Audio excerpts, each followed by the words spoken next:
For weeks, South Africa's political landscape has been gripped by the highly publicized hate speech trial involving Economic Freedom Fighters (EFF) leader, Julius Malema.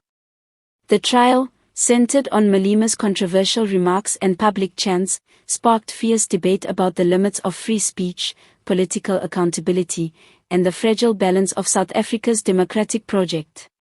On the day the court finally delivered its long-awaited verdict, all eyes turned not only to Malema but also to the President of the Republic, Cyril Ramaphosa, whose silence until now had drawn criticism from across the political spectrum. At last, President Ramaphosa has broken his silence, addressing the verdict in a carefully crafted yet emotionally charged statement that has already set off a storm of reactions within the ANC, opposition parties, and among ordinary South Africans.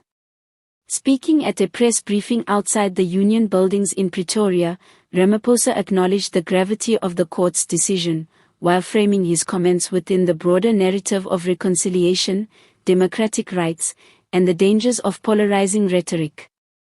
This verdict is not just about Julius Malema.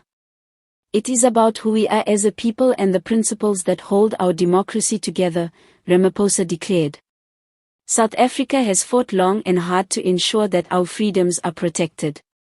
However, those freedoms come with responsibilities, and when words threaten to divide us along racial, ethnic, or political lines, we must confront them with honesty.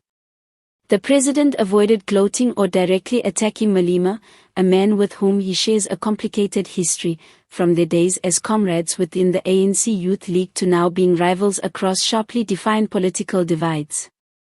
Instead, Ramaphosa stressed the need for South Africans to reflect on the lessons of the trial and the ruling, warning that the country could not afford to slide backward into a politics of hostility and hate. Observers noted that Ramaphosa's tone was unusually forceful, signaling that the ANC leadership recognizes the potential impact Malema's trial and its outcome could have on voter perceptions ahead of the 2026 general elections. With the EFF steadily growing its base, fueled by fiery rhetoric and anti-establishment positioning, the trial had become more than a legal matter. It was a symbolic showdown between two competing visions of South Africa's future. The verdict itself, which found Malema guilty of hate speech but stopped short of imposing a harsh custodial sentence, has ignited fresh debate. For Malema supporters, the ruling is being cast as yet another example of a biased judiciary and political persecution, with EFF leaders vowing to appeal the judgment. For his critics, the ruling is a victory for accountability, albeit one they feel does not go far enough in addressing the underlying harm of his rhetoric. Ramaphosa, however, was keen to project himself as a unifying figure. We cannot celebrate or condemn selectively. The court has spoken. As leaders, we must respect the independence of our judiciary. But equally, we must ensure that this becomes a turning point, where political dialogue is strengthened, not poisoned by reckless words, he emphasized. Behind the scenes, insiders suggest that Ramaphosa's statement was also designed to shore up his own leadership credentials. His presidency has faced criticism for being too cautious, too slow to act against corruption, and too hesitant in confronting political opponents directly. By speaking out now, he has positioned himself as someone willing to defend constitutional values in the face of populist firestorms. Analysts point out that this is also a strategic moment for Ramaphosa. By appearing statesmanlike and measured, he distances himself from the raw aggression that often characterizes Malema's political style, thereby appealing to moderate voters, urban professionals, and international observers who remain skeptical about South Africa's stability. Still, not everyone is convinced.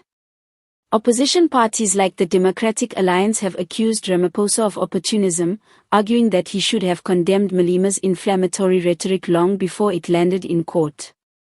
On social media, ordinary citizens remain divided, with hashtags like #RamaphosaBreakSilence and #MalemaVerdict trending within hours of the press briefing. Some praise the president's call for unity, while others accuse him of using the trial to score political points. In his closing remarks, Ramaphosa issued a direct appeal to South Africans. We are a nation bound by diversity, scarred by a painful past, but united by a common destiny. Let us not allow words of division to destroy the progress we have made. This verdict must not be the end of a conversation, it must be the beginning of a renewed commitment to respect, tolerance, and democracy. As the political fallout continues, it is clear that Ramaphosa's intervention has reshaped the narrative around the Malema verdict.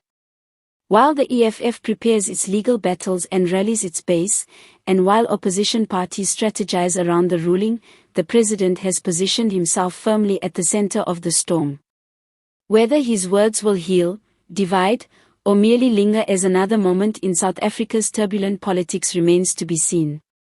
But one thing is certain, by breaking his silence, Cyril Ramaphosa has ensured that the verdict on Julius Malema is not just a courtroom story, it is now a defining chapter in South Africa's political history.